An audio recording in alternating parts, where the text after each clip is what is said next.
ஓம்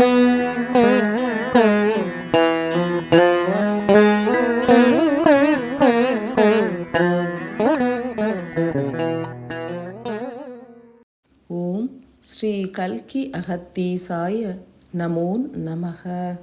சத்குரு அகத்திய மகரிஷிகள் வழங்கிய ஆயில்ய நட்சத்திர அருளுரை. ஈசனின் அடிதொழுதே அகத்தீசன் உரைக்கின்றேன். மாயைகளால் நிறைந்துள்ள இப்புவிக் கோளத்திலும் உருவாகின்ற மாயை அற்ற எழில் உலகமே சத்தியயுகம் எனும் சத்தியலோகமாகும்.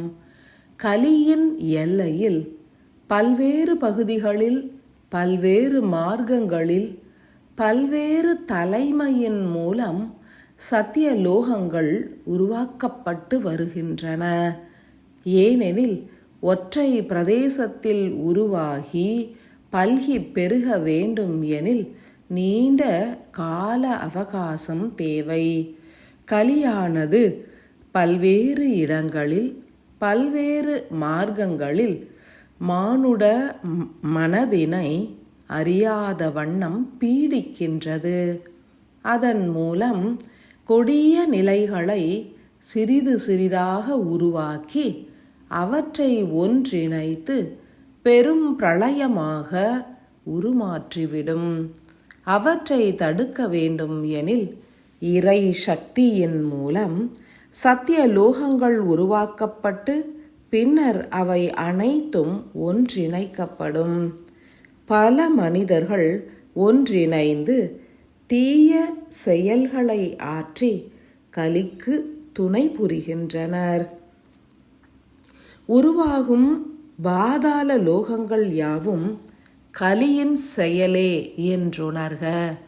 இருப்பினும் பல்வேறு பகுதிகளில் உருவாக்கப்படும் பாதாள லோகங்கள் நிலைத்தவையாக அமைவதில்லை, பலவும் அழிவுறும்.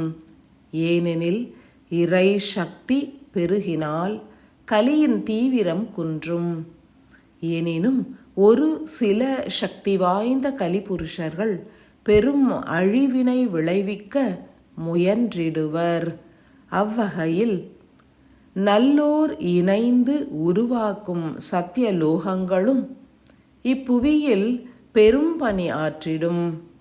சில தருணங்களில் சில முயற்சிகள் தளர்வுறும். இருப்பினும் வீரியமான இறை சக்தி பெற்றவர்களின் மூலம் சத்தியலோகங்கள் யாவுமே இணைக்கப்படும்.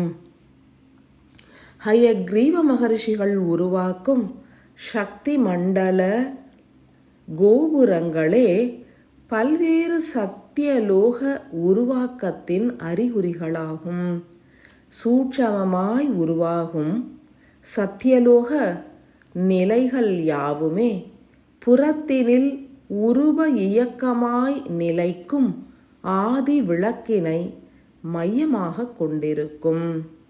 அன்புசார் மானுடர்களே, அகத்தியராகிய எமது யுகமாற்ற பணி தீவிரம் அடைந்துள்ளதனை உணருங்கள். தொடர் செயலாய் யாம் அருளும் 5 ஆயில்ய அருள் உரைகளை அனைவரும் தவறாது செவிமடுக்க வேண்டுகின்றேன். உலகத்தோரின் செவிகளை முழுமையாக இவை சென்றடையட்டும். ஏனெனில் முதல் பிரளய அறிகுறிகள் வெகுவாய் வெளித்தோன்ற உள்ளன. கால பைரவரின் எச்சரிக்கை மணியோசை செயலாக்கம் காணவுள்ளது. எம்மோடு இணைந்து செயலாற்றும் கால பைரவர் காலத்தின் மற்றுமோர் அங்கத்தினை தூண்டி புற உலகினிலும் செயல்படுத்த முனைகின்றார். பூமியானது 2 கூறுகளாக பிளவுற துவங்கியுள்ளது. புவியின் ஈர்ப்பு விசையினில் முழுமையாக சிக்காது பற்றுகள் மிகவும் குன்றிய நிலையில் செயல்புரிவோர் யாவரும் புவியின் ஒரு கூறு இயக்கமான சத்தியயுகம் எனும் சத்தியலோக இயக்கத்தினில் இணைந்து இறையினை சென்றடைவர். மற்றோர் பிரிவு மானுடர்களோ தீர்க்கமாய் புவியின் ஈர்ப்பு விசையில் ஆட்பட்டு பற்றுகளால் நிறைந்து காணப்படுகின்ற காரணத்தினால் பூமியினால் ஈர்க்கப்பட்டு பாதாள லோகம் சென்றடைவர். விஞ்ஞான பூர்வமாக உணர வேண்டும் எனில் மனிதர்களின் சிரசினில் புதிய வட்டங்கள் உருவாகும். கலியுக அணுக்களின் அமைப்பினையும் கடந்து பாதாள உலகம் எனும் ஓர் ஆழ்ந்த அமைப்பு உருவாகும். எவரெல்லாம் உணர்ந்து செயல்புரிகின்றனரோ அவர்கள் யாவரும் உருவாகும் பாதாளவட்ட அணுக்களின் ஈர்ப்பிலிருந்து வெளிவருவர். ஏனையோர் சிக்குறுவர். செயற்கை ஒளி இழைகளே பாதாள உலக அணுக்களுக்கு உணவளிக்க இயலும். உயிர் அணு எனும் சக்தியானது பாதாள உலகம் எனப்படும் 11ஆம் வட்ட அணுக்களில் உள்மூளையில் சிறைப்படும் ஆத்ம கருக்களை விடுவிக்க இயலாது. எனில் அவையாவும் இப்புவியில் அழிவுகளையே உருவாக்க முனைந்துவிடும். சத்தியம் உணருங்கள். நிகழ்வுகளின் தீவிரம் உணருங்கள். காலபைரவர் ஓர் கால அங்கத்தை தனித்து பிரித்து இப்புவியிலிருந்து மாற்று திசைக்கு உருமாற்றியே நிலை கொள்ளச் செய்திடுவார். மெல்ல மெல்ல உருவாகும் சத்தியலோகம் என்பது மெல்ல மெல்ல உருவாகும் கலியுகத்தின் எல்லை லோகமான பாதாள லோகத்தினை தனித்து பிரிக்கும் செயலினை ஆற்றிடும். மனிதர்கள் கலியினால் உருவாக்கப்படும் மாய உலகமான பாதாள உலகத்தினை ஏற்காது விழிப்போடு செயல்புரிய வேண்டும்.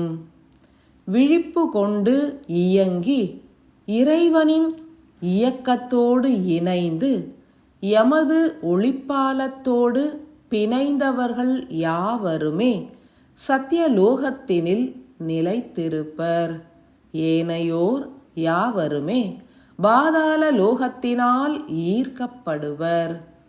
அன்பு நிறைந்த மானுடர்களே, விழிப்புணர்வோடு செயல்புரியுங்கள். இறைவனை அடைய வேண்டும், முக்தி மோட்ச நிலைகள் வேண்டும் என்றே தீவிர எண்ணம் கொண்டு செயலாற்றுங்கள். எத்தகைய புற வாழ்வு அமைந்திருந்தால், எத்தகைய புறப்பற்றுகள் அமைந்திருந்தாலும் விழிப்புணர்வோடு பிறவாமை வேண்டும் என்ற எண்ணத்தினை ஆழமாய் உருவாக்கிடல் வேண்டும். பல்வேறு கலி செயல்களின் மூலம் நிறைவேற்றப்பட இயலாத ஆசைகள் உருவாக்கப்படும். அவற்றை நிறைவேற்றிட ஆத்ம துகள்களும் உள்மூளையில் பாதாளவட்ட அணுக்களினால் சிறை வைக்கப்படும். அவற்றிற்கு உயிர் அணுவினால் ஆன்ம சக்தியினை அருளிவிட இயலாது. ஏனெனில் உயிர் அணுவினால் 10 வட்ட அணுக்களை கடந்து பயணிக்க இயலாது. செயற்கை மின்காந்த அலைகளை மாத்திரமே உணவாக ஏற்கும் வெப்ப அணுக்களாகிய துணை அணுக்கள் பாதாள வட்ட அணுக்களில் பெருகி இருக்கும். எனில் பிராணசக்தியற்ற நிலையில் உயிர் அணுவானது விலகியே செயல்புரியும். அன்பு சீடர்களே, உயிர் அணுவானது ஆன்மாவோடு இணைந்து விட்டால் பாதாள அணுக்கள் உள்மூளையில் உருவாக்கப்பட இயலாது என்றுணர்க. அதன் பொருட்டே யாம் உயிரும் ஆன்மாவும் இணைந்திட வழிவகை புரிகின்றோம்.